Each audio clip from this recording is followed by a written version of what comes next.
Chovola amaso gano galaba. Story ya SB4 ejjudde obulimba batunula nete galaba obusiru abantu bayingira mu mirimu gino egy'amawulire nga nabo beefuula abayamba naye nga nabo beetaaga obuyambi.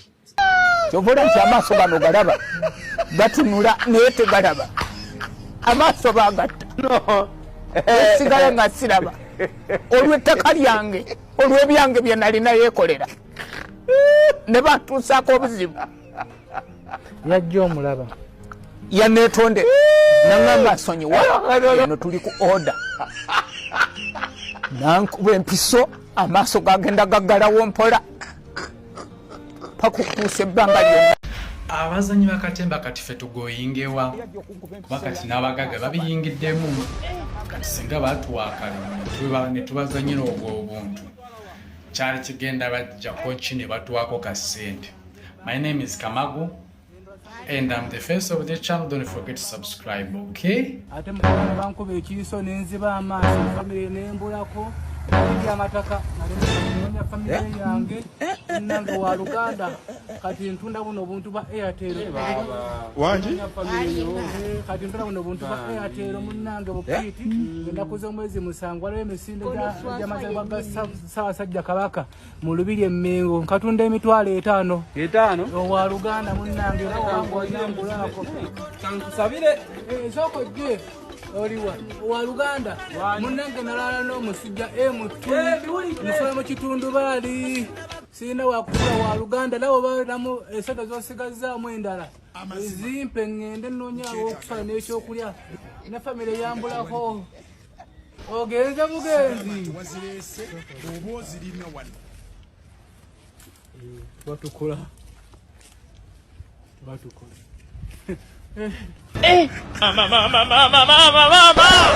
I'm Tenga the superhero. kumanina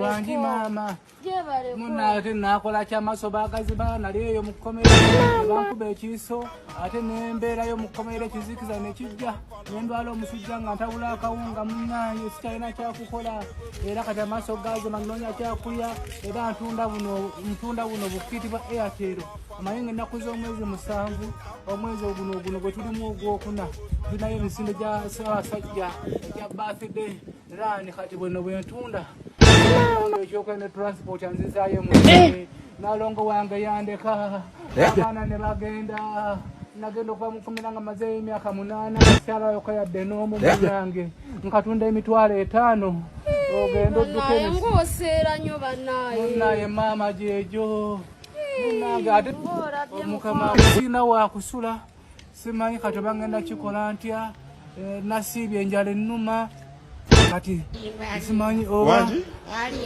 gwabeera kuno kumpi iye naye ekizibu nkeera kumakya nnyo emmotoka oba ozisanga munange kasanzo nnyamba nentwala owo nensulayo nze mba nsobola okukeera kumakya nenfuna emmotoka ezinzizeemu ebyange byonna babitwala bankuba ekiiso nendwala omusujja gwa M20 kikibuzibu mbono omusajja muzibe naye obudde bumuzibyeko wa Luganda omulala ze mbava mubende mbagenda warambu bamukuba ekiyiso simanyi yalwala biki nga yesibye ekitambala ky'abasiraamu muzeeyi oli musiraamu bisimira unasiibye munange nenjala ennuma. Salamu alaikum warahmatullahi wabarakatuh.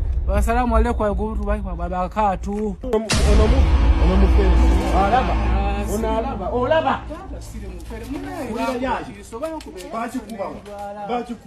Ono muya bano bayayi bano munabukiza senemeka. Bana anguzize mitwale 5 kamu.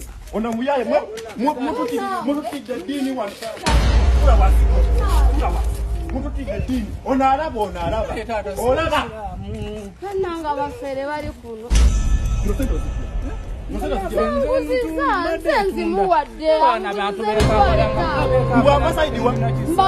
Ono muyayi tamba tugende ku police tobata batamba tugende ku police ono muyayi ngatala babawo mufachi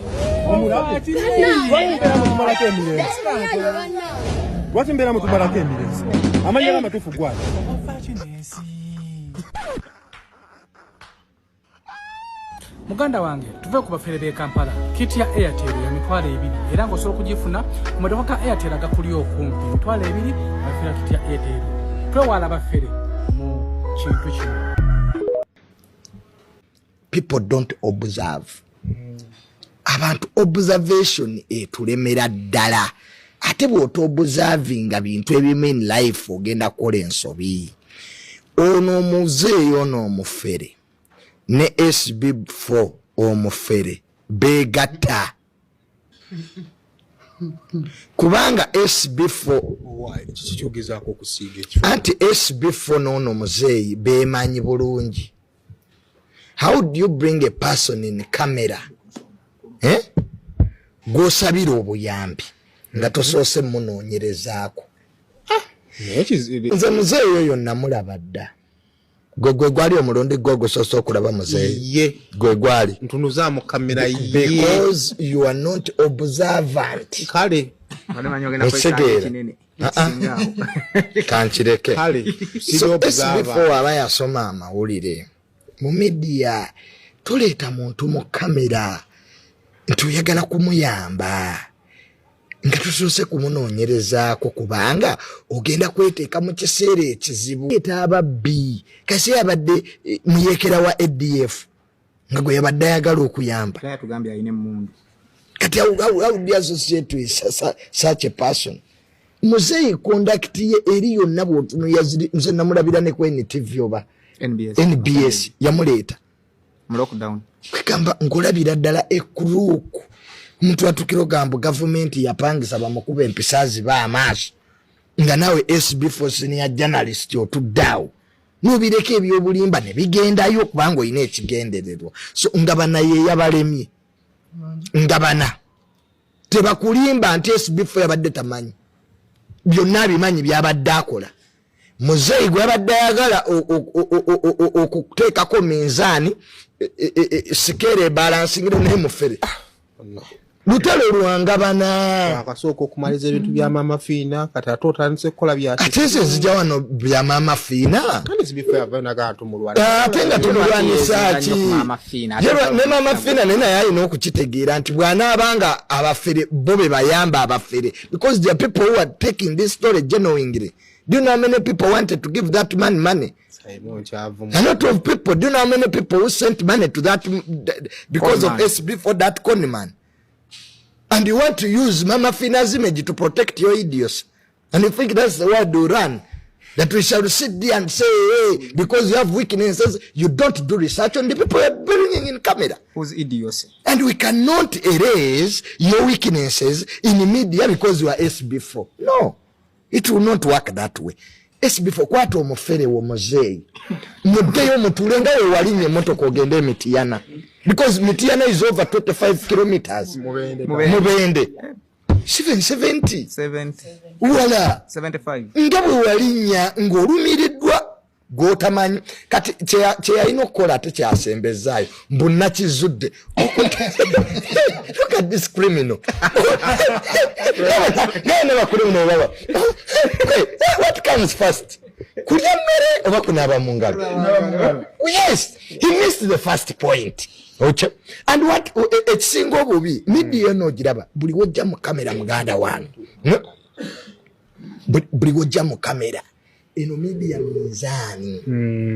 minzaani ne omuntu agwa wali ku accident abantu bakagudi agudde ku accident baka ngati twa musayi gumuvamu ninga bamulaba wali bagala laba musayi ezega ngabane wangati omuntu wawuli ya food poisoning yategera bakuwadde butwa ninga emmere yennyini esobola okukola ki. So what am I saying that nga maliriza mpe n'abalala ki nedda so nga maliriza on a very serious note netondera abantu mwenna abalina omutima omulungi ogukyayamba abantu yes mbetondera sayima abantu tebakyayamba nitukyayina abantu abalungi abakyayina obudde obukola ki obuyamba. SB4 yomu kubayina YouTube eziriko following yamanyi. Do you know why? Abantu bayina ekifaananyi kye babadde bamulabiramu. Oleesa omufere omukutte omuto tewa Mama Fina omusajja mumusuubiza ssente temuzimuwadde because the man knows the money is there. Waliwo sente ziriwo bano ze bayina. And I don't know to this old criminal or your musajja or your muferi. Money is there because the way that man speaks, gwe muzanyo gwa badazanya. So I don't think SB4 yavuge moto kana again embende nga tamazira ba stories adi zakolebwa kono omuntu ezili all over social media. There's a story ku NTV abaddeko yesterday but one ku NTV nga balaga abaana police yakwata abazadde babwe abana ne basigala mu nyumba nga teri abalabirira. But I loved the way NTV yasongese mu story. Police reports are there. Abo ku kyalo we bali boogera bakulaga olujjabo ebyokwenda bakuba.